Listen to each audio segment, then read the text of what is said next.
evening and welcome to our Sports Weekend Special Edition Match Point, where we will get you straight to the point by bringing you latest and biggest sports news and updates from the global sports world. Well, today in the spotlight is the much talked about Online Gaming Act. We'll also get you an analysis of the cricket squad announced for the Asia Cup and Women's Cricket World Cup, and an insight into the US Open that kickstarts, and the latest on the FIFA World Cup, as well as Donald Trump and Infantino together announce the venue for the draw. So let's get started.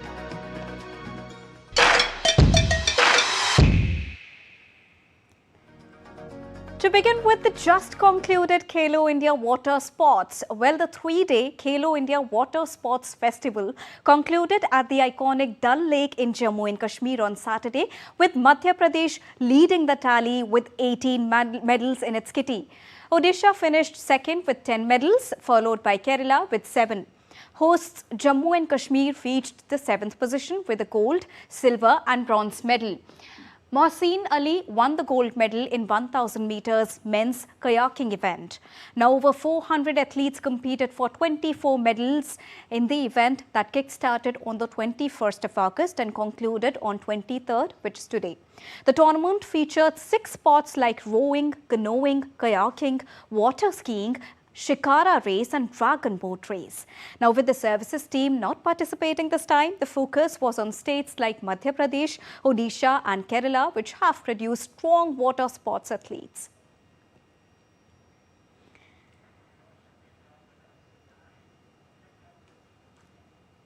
And Shabir Dar joins us from Srinagar, who's covering the Khelo India Water Games. Good evening, Shabir. How this particular edition of Khelo India Water Games transformed the valley, Shabir? Yeah, indeed, good evening. This is a mega event. And, for the first time, Khelo India's water festival happened in Srinagar in the iconic Dal Lake. And, around 500 athletes from across India participated in this mega event, and the enthusiasm both in the athletes and the and other participants and the people of Jammu and Kashmir was huge, because Dal Lake is iconic. We know that a lot of tourists do come here, but a mega sports event happening in Dal Lake is a new thing, and this is going to give a boost to not only the tourism but to the water sports in Jammu and Kashmir, because in this event, in this 3-day festival, Jammu and Kashmir stood at number 7 by claiming 4 medals. And we have a lot of people whom I spoke. They said that we have the water bodies in Kashmir, but we lacked the exposure and the infrastructure. And this event, this Khelo India event, because it is actually, the premise, objective is to hunt the grassroots talent and nurture it. So this event is a big thing for the water sports of Jammu and Kashmir, particularly Kashmir, and the athletes from across India. Many of them were top-notch athletes who had participated in many international events, and they participated in this mega event and interacted with the local athletes and other athletes from many other states. So this is definitely going to give a boost. Indeed. First to the sports, then to the talent hunting, and indeed, this event has added new value to Kashmir's tourism. Indeed. All right. Thank you so much, Shabir, for joining us and bringing us a rounded perspective of the just and recently concluded Khelo India Water Games. And now the biggest development of the week. Well, the Indian government has taken a bold step in the digital age as the Parliament passed the Promotion and Regulation of Online Gaming Act 2025 that also received the assent of the President. While online money games faces a ban, the spotlight is on safe, skill-based gaming and e-sports. A new online gaming authority will regulate the space, ensuring users' protection and industry's growth as well. Here's more. The Indian Parliament has passed the Promotion and Regulation of Online Gaming Bill 2025, and the President has given it her assent, making it an act which aims to ban online money games while promoting and regulating esports and online social games. So let's have a look at some of the key features of this act. It provides for an online gaming authority to oversee regulation and protect the users from financial, psychological, and privacy harms. Violators may face up to 3 years in jail or a 1 crore rupees fine. हमारे मध्यम वर्गीय परिवारों को, middle class families को और युवाओं को, छात्रों को, उन सबको जो एक बहुत बड़ा नशा समाज में फैल रहा था ऑनलाइन मनी गेमिंग का, उससे मुक्ति दिलाई है. A central authority will also classify the games and determine if they qualify as the money games. The Act promotes esports, defined as competitive, skill based online games with no betting and social games meant for entertainment or learning. The government may register the games, set rules, establish training academies, and promote access to safe gaming platforms. Sports Desk, DD India. And now to get you more on this, I'm joined by Mr. Ajit Kumar, who's the Joint Secretary of MeitY, and also joining us on the broadcast is Mr. Shubhimal Bhattacharjee, who's the IT and technology expert. A very good evening to both the experts, and thank you so much for joining us at this special broadcast. First of all, coming on to you, Mr. Ajit Kumar, when we talk about this particular act, this comes as a huge development in the sports industry, which is one of the biggest emerging markets. Now, how is it going to safeguard the interest of the stakeholders who look at fair play and fair market regulation as well? Mr. Bhattacharjee, if you can answer this question for us. Sure.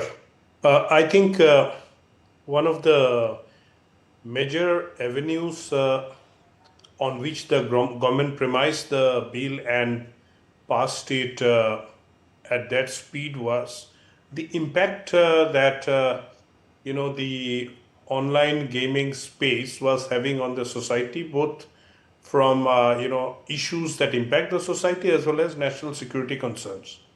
So they override much above the profits and taxes and so many other things, because at the end of the day, a healthy society is essential to be able to keep the country going with all its ethos as well as promote the business interests, etc. Now, that is where the primacy of this particular thing of keeping the nation safe, secure, and its citizens not under any kind of addiction as well as get impacted mentally becomes the first premise.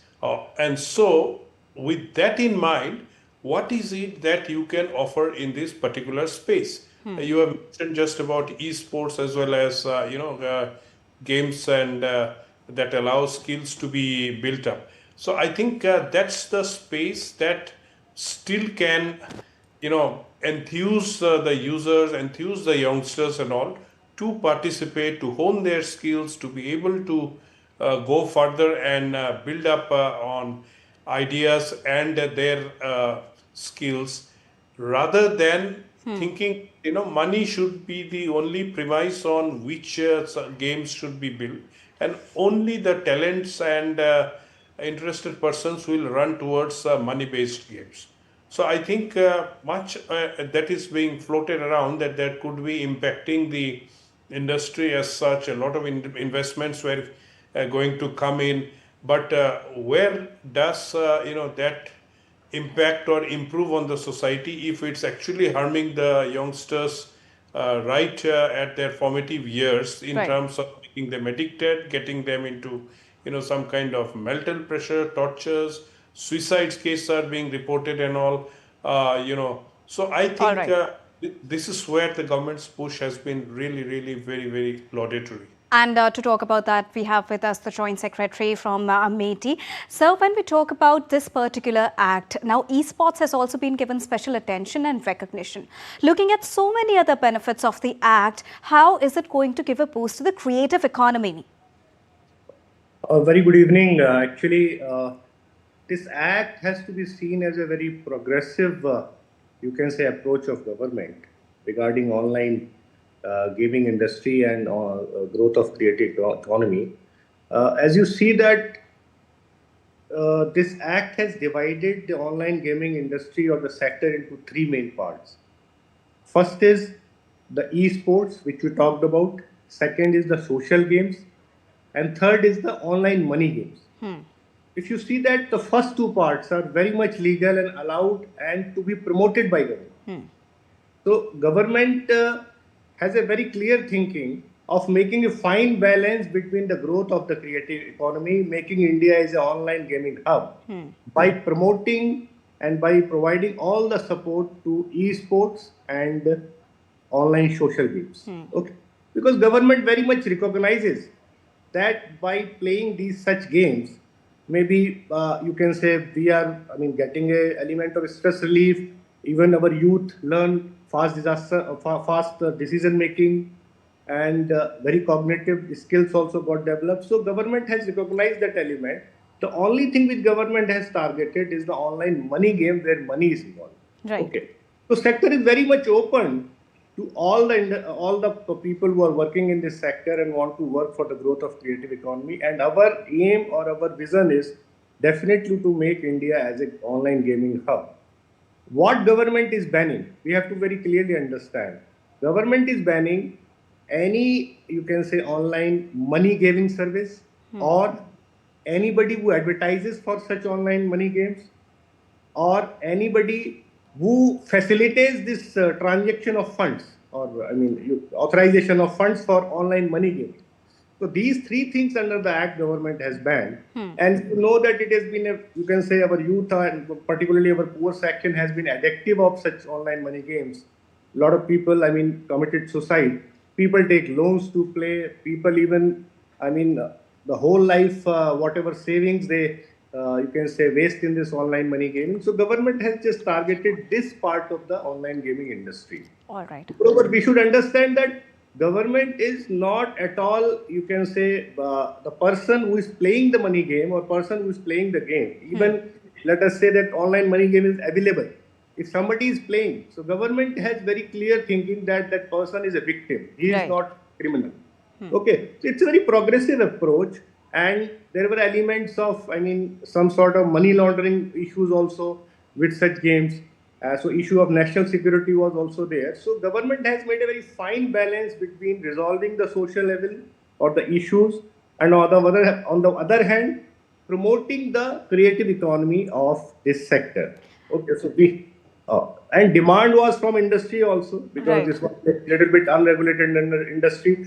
Demand was from society also. Right. A lot of parliamentarians, even parliamentary committees were, you can say, discussing this issue, and they were addressing that something should be done. So government has taken this step. Okay, thank you. Right. So one more quick last question to you. Would it be right to say that with this particular act, India is on its path to become a sporting global powerhouse? Definitely, because you see that our National Sports Government Act, which recently came, has recognized esports. Government by this act has very well recognized on online social games and even given a very, very important recognition to esports also. Government has limited only to the, you can say, the element where the addiction was there, where any person was playing to get something in return, whether it is money or whether it is other stakes, like some sort of cryptocurrency. So government has targeted only a small, you can say, part of this whole industry. And government has also created an authority which will be constituted under this act for registering such games, for promoting such games. Even research and training has been the element of, has been the responsibility of that authority. So government vision is very clear that the so-called gaming industry has to be very well recognized and to be promoted. Right. The only thing that where our middle class, our youth, our children were suffering, committing suicide, and it was as good as a, you can say, a social level, only that part of this gaming has been banned by government. All right. Thank you so much, Mr. Ajit Kumar, and thank you so much, Mr. Shrimalmal Bhattacharjee, for joining us and bringing us a rounded perspective on this very important act. And now moving on, let's talk about cricket. Well, the Board of Control for Cricket in India has announced a 15-member squad for the upcoming Asia Cup 2025. Suryakumar Yadav continues as the captain, while Test skipper Shubman Gill returns to the T20I as the vice-captain, adding depth to a top order which features big hitters like Abhishek Sharma and Sanju Samson. Jasprit Bumrah and Kuldeep Yadav also marked their comeback in T20Is after India's 2024 World Cup victory. Here's a detailed look at India's squad announcement. The Senior Men's Selection Committee has finalized India's squad for the Asia Cup 2025. While Suryakumar Yadav will lead India in the 8-team T20I tournament in Dubai, one of the biggest talking points after the squad announcement is that Shubman Gill is back. After missing India's last 3 T20I series, Gill's stellar run in tests against England, where he piled up 754 runs, forced his recall. Gill is the front-runner to open the innings, which could mean Sanju Samson, despite forming a successful opening partnership with Abhishek Sharma, might lose his spot. The other wicketkeeper batsman in the squad, Jitesh Sharma, has also emerged as a reliable finisher, creating a possibility of new first-choice wicketkeeper. Tilak Verma retains his place after consistent performances, while Rinku Singh and Shivam Dube add finishing depth. India's T20I captain Suryakumar Yadav called it a squad full of amazing skills that makes his job easier. I think it's a good competitive tournament, and over the last year there has been a few challenges. Every game you play is a challenge. Every series you play, it's a different challenge, and with all such lovely players around, with the amazing skill, I think it gets my job very easy. On the ground, off the field, I see them practice hard. I think it gets easier. So I mean, it is a challenge, but yeah, at the same time, it's a great feeling. Among bowlers, Jasprit Bumrah headlines the attack, supported by highest wicket taker for India in T20Is, Arshdeep Singh and Harshit Rana. Kuldeep Yadav and Varun Chakravarti lead the spinning options. Jasprit Bumrah and Kuldeep Yadav marked their T20I comeback for the first time since India's T20 World Cup triumph in 2024. Notably, Yashasvi Jaiswal and Shreyas Iyer miss out, with Jaiswal among the standbys alongside Prasidh Krishna, Washington Sundar, Rian Parag and Dhruv Jurel. India will begin their Asia Cup campaign against UAE on September 10. This edition will serve as a crucial preparation for teams ahead of next year's ICC Men's T20 World Cup in India and Sri Lanka. Sports Desk, DD India. And in women's cricket, the Indian women's cricket team has unveiled its squad for the Women's ODI World Cup, scheduled to take place in India from 30th of September. The squads will be led by Harmanpreet Kaur with Smriti Mandhana as the vice-captain. Pacer Renuka Singh Thakur, who recovered from injury, has been included in the squad along with top-order batter Pratika Raval, but the big-hitting Shafali Verma was left out. Besides Renuka, India have the young seamer Kranti Gaur and Arundhati Reddy in the pace attack. Selectors also stuck with young spinner Sri Charani, who grabbed 10 wickets in 5 T20Is against England. Now, the ICC have also announced a revised schedule for the upcoming ICC Women's Cricket World Cup in India and Sri Lanka. So, Navi Mumbai has been replaced by Bengaluru has been replaced by Navi Mumbai as one of the 5 venues for the 8-team tournament that commences on the 30th of September. The unavailability of Chinnaswamy Stadium has seen Navi Mumbai replace Bengaluru. The D.Y. Patil Stadium in Navi Mumbai will host up to 5 fixtures, which comprises of 3 league matches, a semi-final and potentially the final of ICC Women's Cricket World Cup as well. On to soccer now. The Argentine Football Association has confirmed that their national team, led by Lionel Messi, will visit India in November to play an international friendly match. The game will take place in southern state of Kerala. However, their opponents are yet to be finalized. Now, this will mark Messi and the Argentina's first visit to India since 2011, when they faced Venezuela in a friendly in Kolkata. Argentina won that match by 1-0. 38-year-old Messi led Argentina to the FIFA World Cup victory in 2022 and also won the Copa America trophy last year. The 3 matches are scheduled during the FIFA international window in November, with the other 2 games to be played in Angola. Staying on soccer, in a much-awaited announcement, US President Donald Trump, along with FIFA President Gianni Infantino, unveiled the name of the venue that will witness the draws of the upcoming FIFA World Cup edition. The World Cup, which is being co-hosted by the United States, Mexico and Canada, will witness its draw ceremony at the US's Kennedy Center, which is now gearing up for the big event. Our next report gets you more details. Take a look. The draw for one of the biggest sporting events of the year 2026, Men's Football World Cup, will take place in Washington this December the 5th, as announced by the US President Donald Trump. I'm delighted to welcome FIFA President Gianni Infantino back to the White House for a major announcement about one of the most anticipated competitions in all of sports, the 2026, and this is a big deal, I'll tell you, I was so happy to get it, the 2026 FIFA World Cup. And it's going to be the World Cup as we know it. It's the biggest, probably the biggest event in sports, I guess, Johnny, right? Yeah. On December 5th of this year, the 2026 FIFA World Cup draw will take place at the Kennedy Center. Some people refer to it as the Trump Kennedy Center. FIFA President Infantino brought with him the World Cup trophy to the Oval Office. He further said that the draw will be broadcast live and will be seen by billions all across the world. This, which is the winner's trophy. It is the trophy that the winner of the FIFA World Cup wins. Well, Trump's announcement comes as he oversees the $257 million renovation at the Kennedy Center that Trump has said will be a centerpiece of the 250th US anniversary celebrations next year.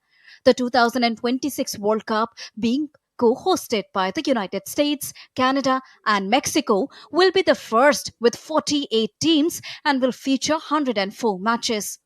Sports Desk, DD India. On to tennis now. The stage is set in New York for the final Grand Slam of the year 2025. The 145th edition of the US Open will get underway this Sunday at Flushing Meadows. Now, with record prize money on the offer and the world's top stars chasing glory, tennis fans are set to witness high-octane battles. Here's more. The US Open 2025 begins on August 24 at the USTA Billie Jean King National Tennis Center in New York, bringing the curtain down on this year's Grand Slam season. The tournament is making headlines even before the first serve, with a record $90 million in total prize money, the highest in tennis history. Both men's and women's single champions will walk away with $5 million each, runners-up $2.5 million, semi-finalists $1.26 million, and doubles and mixed doubles champions $1 million per team. On the men's side, the spotlight will be on world number 1 Jannik Sinner, who is chasing a historic third Grand Slam title of the year after triumphs in Australia and Wimbledon. Sinner comes into the tournament with a remarkable 26-match winning streak on hard courts. Germany's Alexander Zverev, who lost to Sinner in the Australian Open final, and Novak Djokovic, a 4-time US Open champion aiming for a record 25th Grand Slam, will also be determined to make their mark.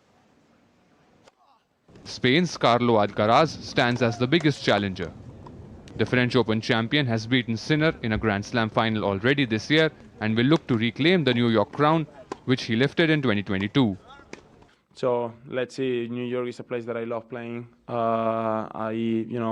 It is where I got my first Grand Slam, which I just appreciate the love and the support that I received there every year that I go. And last year it was disappointing, the level that I played there. So this year I just really want to show my really good tennis, my best tennis, try to go as far as I can.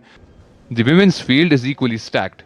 Aryna Sabalenka, the defending champion and world number 1, will hope to repeat her title run. Iga Swiatek, fresh from her Wimbledon success, will aim for a second crown in New York and to cement her legacy across all surfaces. Elena Rybakina, who defeated Sabalenka in the Cincinnati Open semi-finals, is another major contender. And the home crowd will have their eyes set on Coco Gauff, the 2023 champion and the reigning French Open winner, who has already proven she can rise to the occasion under the bright lights of Arthur Ashe Stadium. With the women's final on September 7 and the men's championship match on September 8, the US Open is set to deliver drama, rivalries and history in the making right in the heart of the New York City. Sports Desk, DD India. And that's a wrap on this week's edition of Match Point. From thrilling highlights to unforgettable moments, we've covered it all.